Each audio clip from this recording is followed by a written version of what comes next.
have the Chancellor's report. Good evening, trustees. I'm going to begin the Chancellor's report with brief reports from the college presidents as we've started the spring term. So I'll begin with Dr. David Johnson, President of Merritt College. Good evening, Chancellor, President Quinlan, trustees, colleagues, and community.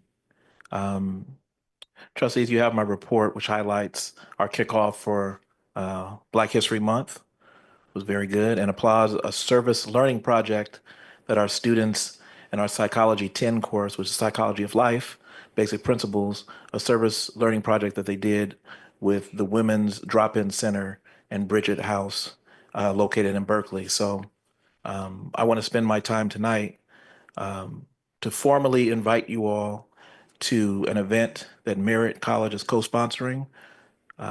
It's the Barbara Lee and Elihu Harris Lecture Series. The date is Friday, February 21st at 7 p.m. at the Henry J, which is just right around the corner.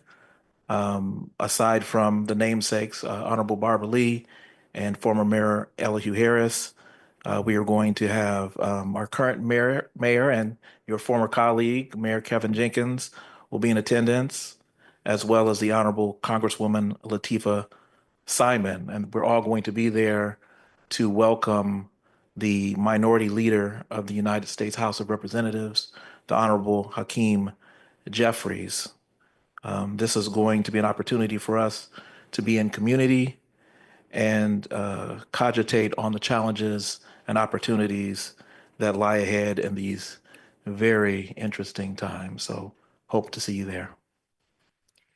Thank you, President Johnson. I'll now go to Dr. Denise Richardson, President of Berkeley City College. Good evening, Chancellor Gilkerson, Board President Louis Quinlan, trustees, colleagues, students, and members of the community.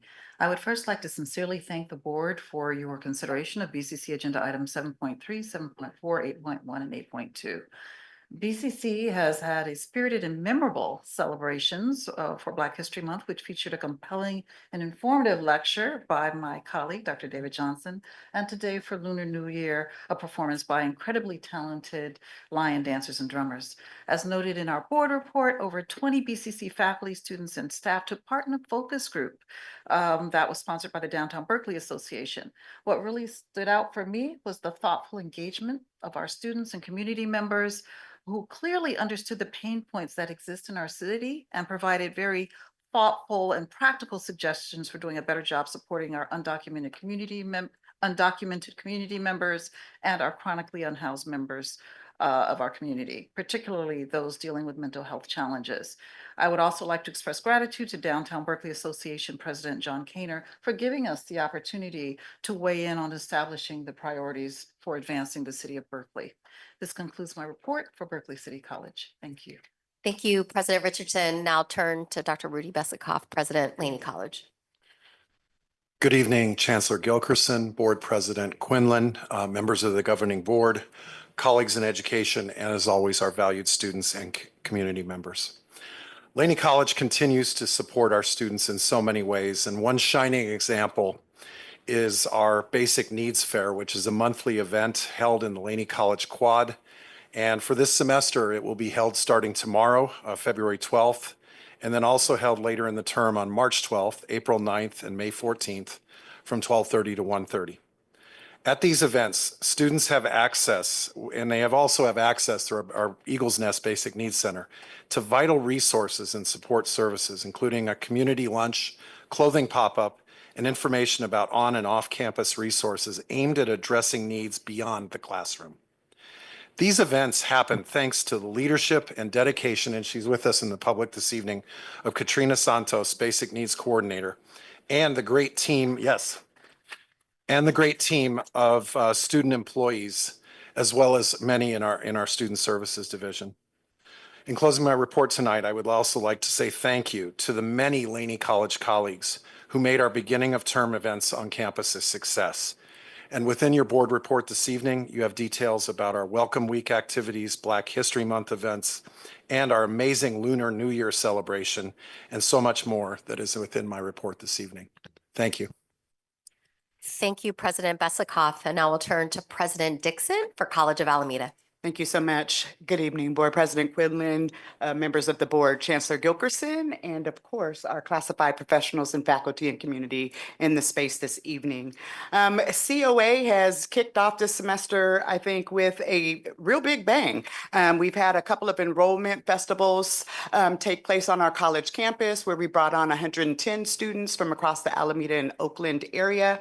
We had an ESOL orientation where we brought in close to 100 students that participated in workshops, understanding resources available to them, such as our EOPS program, financial aid, and of course, our basic needs area. But what I'd like to highlight this evening is our Black History Month events that have been taking place. We had Black Excellence as a band come out and perform on our college campus that brought students, classified professionals, and faculty together in a space. And at this time, that was a really good moment for us to have together to bond. I think I would give a huge shout out to the committee members, which is Instructor Rochelle Olive, Carla Pigres, LaShawn Broomfield, Charles Washington, Shalaman Duke, Selwyn Montgomery, and many, many others that came out to support the event. Lastly, I would say our associated students put on our Lunar celebration today. As Urson, our student body president, had represented, did a calligraphy opportunity, and it was a really great opportunity to come together, learn about culture and tradition. And I think that's really the theme, is celebrating culture and tradition of our communities, especially right now. So thank you for the opportunity tonight. Thank you for the individuals at our college campus that put on these events. And that will conclude my report for the evening. Thank you, President Dixon, and thank you to the colleges, the staff, faculty, our student leadership, and to you presidents for the leadership and the programming that's been going on as we started the spring semester. So trustees and district community tonight, we have a few important issues on our agenda. They include a public hearing regarding potential reductions in force and a significant change to our reserve policy. As I've been preparing these items, I want to take a moment in my chancellor's report to talk about difficult decisions, the ones that weigh on us, test our values, and force us to define who we are. These moments come for all of us personally and professionally. They demand something deeper than simple choice. They require courage, resilience, and a radical commitment to growth. These values are inherent in learning, the foundation of what we've provided for the East Bay community for nearly 80 years. Over the past year, I've spent time listening to feedback and holding space for the pain and frustration, some decades long, related to our systems, processes, and leadership instability. I see and feel how this has impacted employee morale, innovation, and student success. However, I also witness brilliance and tenacity in this community every day.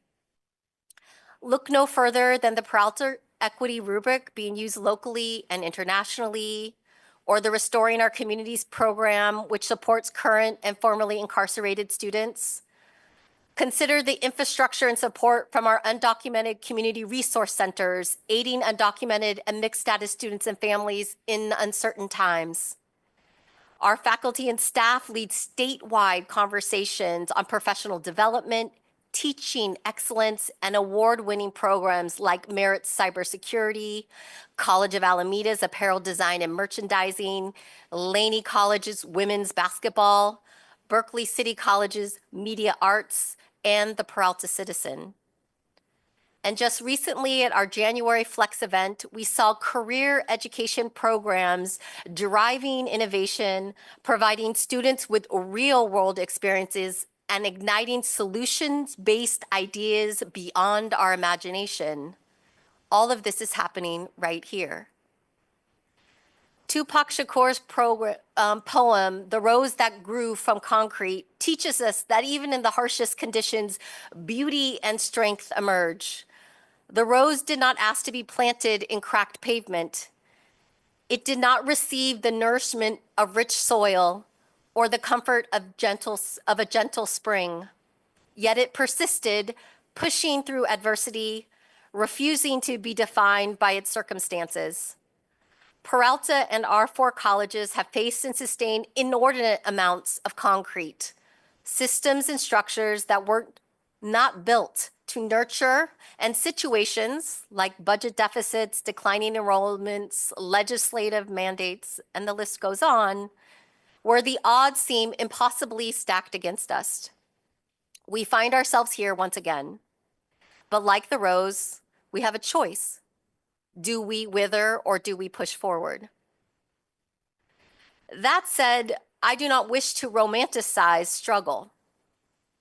We should not have to grow in concrete, in less than ideal conditions. We have the power, if we have the will, to change the conditions in which we all grow and thrive. With over $27 million in budget cuts since 2020, 2021, and an anticipated $11 million to $13 million next year, we must act now.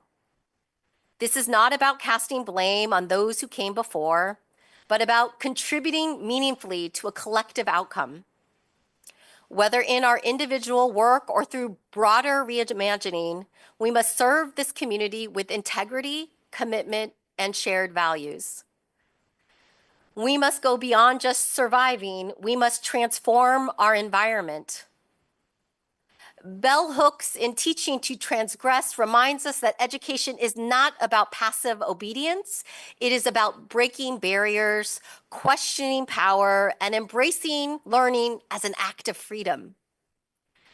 Difficult decisions require stepping outside of what is comfortable, challenging what we have been taught to accept, and taking risks to create a more just and meaningful existence. We are working to build a district that serves our students' needs and understands how our services should align to their success.